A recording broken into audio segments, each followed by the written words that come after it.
crazy with greed. There is no one on earth who would buy that fool Sneed. But that very minute I proved he was wrong, for just at that minute a chap came along, and he thought the Sneed I had knitted was great. He happily bought it for $3.98. I laughed at the Lorax. You poor stupid guy. You never can tell what some people will buy. I repeat, Cried the Lorax. I speak for the trees. I'm busy, I told him. Shut up if you please. I rushed across the room, and in no time at all I built a radio phone. I put in a quick call. I called all my brothers, and uncles and aunts, and I said, listen here. Here's a wonderful chance for the whole Oncer family to get mighty rich. Get over here fast. Take the road to North Nitch. Turn left at Weehawken, sharp right at South Stitch. And in no time at all, in the factory I had built, the whole Oncer family was working full tilt. We were all knitting Sneeds, just as busy as bees, to the sound of chopping of truffula trees. Then, oh baby, oh, how my business did grow. Now chopping one tree at a time was too slow. So I quickly invented my super axe hacker, which whacked off 4 truffula trees in one smacker. We were making Sneeds 4 times as fast as before, and that Lorax, he didn't show up anymore. But the next week he knocked on my new office door. He snapped. I am the Lorax, who speaks for the trees, which you seem to be chopping as fast as you please. But I'm also in charge of the brown barbaloots, who played in the shade in their barbaloot suits and happily lived eating truffula fruits. Now, thanks to your hacking my trees to the ground, there's not enough truffula fruit to go round, and my poor barbaloots are all getting the crummies because they have gas and no food in their tummies. They loved living here, but I can't let them stay. They'll have to find food, and I hope that they may. Good luck, boys, he cried, and he sent them away. I, the old Onceler, felt sad as I watched them all go. But business is business, and business must grow, regardless of crummies and tummies, you know.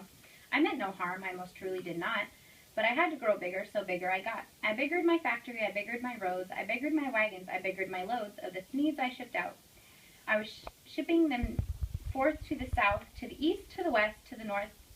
And when I'm biggering, selling more Sneeds, I biggered my money, which everyone needs. And then again he came back. I was fixing some pipes when that old nuisance Lorax came back with more gripes. I am the Lorax.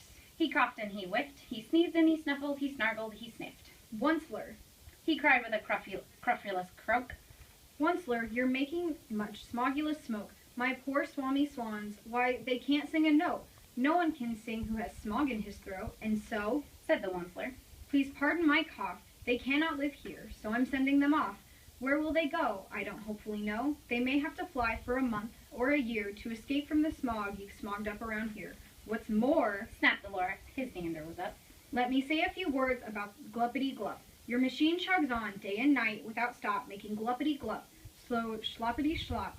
And what do you do with this leftover goo? I'll show you, you dirty old Onceler man, you. You're grumping the pond where the humming fish hummed. No more can they hum, for their gills are all gummed. So I'm sending them off. Oh, their future is dreary. They'll walk onto their fins and get woefully weary in search of some water that isn't so smeary. And then I got mad. I got terribly mad. I yelled at the Lorax, now listen here, Dad. All you do is yap, yap, and say bad, bad, bad, bad. Well, I have rights, sir, and I'm telling you, I intend to go on doing just what I do. And for your information, you Lorax, I'm figuring I'm biggering and biggering and biggering and biggering, turning more truffula trees into Sneeds, which everyone needs. And at that very moment, we heard a loud whack. From outside in the trees came a sickening smack of an axe on a tree. Then we heard the tree fall, the very last truffula tree of them all. No more trees, no more Sneeds, no more work to be done. So in no time, my uncles and aunts, every one, all waved me goodbye. They jumped into my cars and drove away under the smoke-smuggered stars. Now all that was left neath the bad-smelling sky was my big empty factory, the Lorax, and I. The Lorax said nothing, just gave me a glance, just a very sad backwards glance, as he lifted himself by the seat of his pants, and I'll never forget the grim look on his face when he hoisted himself and took leave of this place, through a hole in the smog without leaving a trace. And all that the Lorax left here in this mess was a small pile of rocks with one word, unless. Whatever that means, well, I just couldn't guess. But that was long, long ago. But each day since that day, I've sat here and worried away. Through the years while my buildings have fallen apart, I've worried about it with all of my heart. But now, says the Onceler, now that you're here, the word of the Lorax seems perfectly clear. Unless someone like you who cares a whole awful lot, nothing is going to get better. It's not. So catch, calls the Onceler. He lets something fall. It's a truffula seed, the last one of all. You're in charge of the last of the truffula seeds, and truffula trees are what everyone needs. Plant a new truffula, treat it with care, give it clean water, and feed it fresh air. Grow a forest, protect it from acts that hack. Then the Lorax and all of his friends